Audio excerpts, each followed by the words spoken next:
Hello రే బామర్ది, ఆ నెంబర్ని ట్రాక్ చేశాం. సూపర్. చివరి లొకేషన్ ఎక్కడ కనిపెట్టారా? వైజాగ్ రైల్వే స్టేషన్ దగ్గర ఆన్ ఆఫ్ అయింది. సూపర్ రా. నేను ఇప్పుడు అక్కడే ఉన్నాను. రవిగాండి కనుక కనిపెట్టామంటే సమస్య అంతటితో అక్కడే తీరిపోయినట్టేరా. బామర్ది, నాకెప్పుడు విడుదల? నా ఫోన్ తీసుకువెళ్ళి మధు వేలు చప్పరించే వీడియో అందరూ చూపించావుగా, అనుభవించరా. రే, అది ఎప్పుడో జరిగిందిరా. లూసులాగా ఇప్పుడు మాట్లాడుతున్నావు? రే, నాకు ఇప్పుడే గుర్తొచ్చిందిరా. చాలా ఓవర్ రా. రే, ఒక్క నిమిషం ఉండు. తన బ్లౌజులో రేయ్ శవాన్ని వదిలిపెట్టరా. తన బ్లౌజులు ఎందుకు చూస్తున్నావు?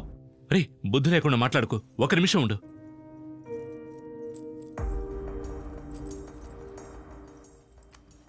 తన బ్లౌజ్ లో ఓ పర్స్ ఉంది. 1 2 3 4 6500 క్యాష్ ఉంది.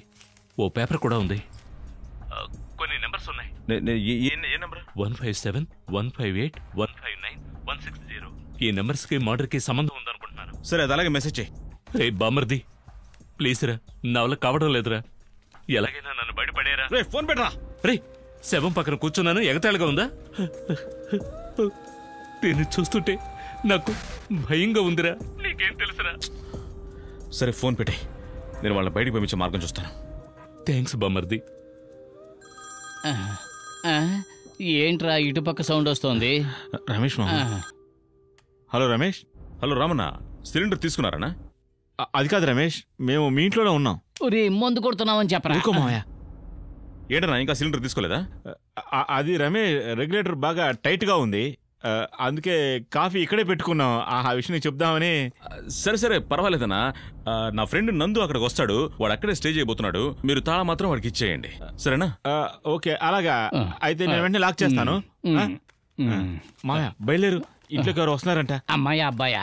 అదో ముఖ్యం, త్వరగా రాలే. చెప్పరా. హలో రే, నేను వాళ్ళకి ఫోన్ చేసి చెప్పానులే. నువ్వు బయట నుంచి లోపలికి వస్తున్నాడు, చిన్న యాక్టింగ్ చేసాయి. థ్యాంక్స్ బామర్ది. సరేలారా. ఒరే బామర్ది, ఒక్క నిమిషం. పర్సులో 6500 నేను తీసుకోనా? రే, ఏం మాట్లాడుతున్నావు? ఏదో నాకుండే. ఫోన్ పెట్టావు. సారీ. నేనే మీ నాన్న చచ్చిపోయాడని బాధలో ఉన్నాను రా. నన్ను తొందరగా తాగమంటే ఎలాగా? హలో, ఏంట్రా లోపల నుంచి బయటకు వస్తున్నావు? లోపల నుంచి రాలేదు, బయట నుంచే వచ్చాను. లేదు, నేను లోపల గడి పెట్టాను కదా. లేదు, తలుపు తెరిచావు. తెరిచుందా? ఏంట్రా మీ నాన్న దాని గడియ పెట్టాడు, దీని గడియ తెరిచాడు, ఏంటిది? హలో, నేను రమేష్ ఫ్రెండ్ నందుని. ఇంతకీ మీరెవరు? ఇంట్లో ఎవరు లేరని చెప్పారు. సార్, నా పేరు రాము, కిందింట్లో ఉంటాను. మా నాన్నగారు చనిపోయారు, కాఫీ పెట్టుకోవడం కోసం గ్యాస్ అయిపోయింది, అందుకే ఇక్కడికి వచ్చాం. చచ్చినోడికి ఎందుకు కాఫీ? లేదు, బతుకున్న వాళ్ళకే కాఫీ. పని అయిపోయిందిగా, వెళ్ళండి. ఏంట్రా వీడి పాటికి ఏదేదో వాగుతున్నాడు, మనం సమాధానం చెప్పాలా ఏమిటి? హలో, లోపల ఏసీ ఆనే ఉంది.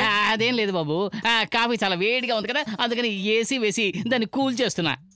కాఫీ చల్లార్చుకోవడానికి ఏసీనా? పక్కింట్లో ఓసీ ఏసీ అంటే వచ్చేయడమేనా జాలీగా? ఏంటా స్మెల్? సార్, అది బాడీ స్మెల్ సార్. నాన్నగారు చనిపోయారు కదా. బాడీ స్మెల్ ఎలా ఉండదు? ఏంట్రా శవం పక్కన పడుకున్నట్టుగా మాట్లాడుతున్నాడు వీడు? ఇది సరుకు స్మెల్. నేను మందు కొట్టా అనుకుంటున్నావా? నేను కొట్టిన మందు మీద ఒట్టేసి చెబుతున్నాను, నేను మందు కొట్టలేదు. ఏంటి సార్, అది మా నాన్నగారు తాగిన మందు మీద ఒట్టు అంటున్నారు.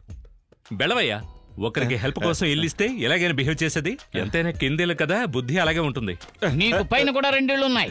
హలో, ఓవర్ గా మాట్లాడుతున్నారు. సార్, ఈ విషయం రమేష్ కి తెలియనివ్వకండి సార్. చూద్దాం, వెళ్ళు. నీ ఫ్రెండ్ కి చెప్పుంచు, ఇంత పెద్ద ఇల్లు ఉండి ప్రయోజనం ఏముంది? దాంతో పాటు ఒక క్వార్టర్ బాటిల్ కూడా ఉండాలి, అప్పుడే బాగుంటుంది, అందరూ సంతోషంగా ఉంటారు. ఓవర్ గా మాట్లాడుతున్నారు. మర్చిపోకుండా నీ ఫ్రెండ్ కి చెప్పు. ఏంటి గొప్పగా వాగుతున్నావు? బయటికి రారా, నీ గుడ్లు పీకేస్తాను. సారీ బాస్, కొంచెం ఊరగా మర్చిపోయింది.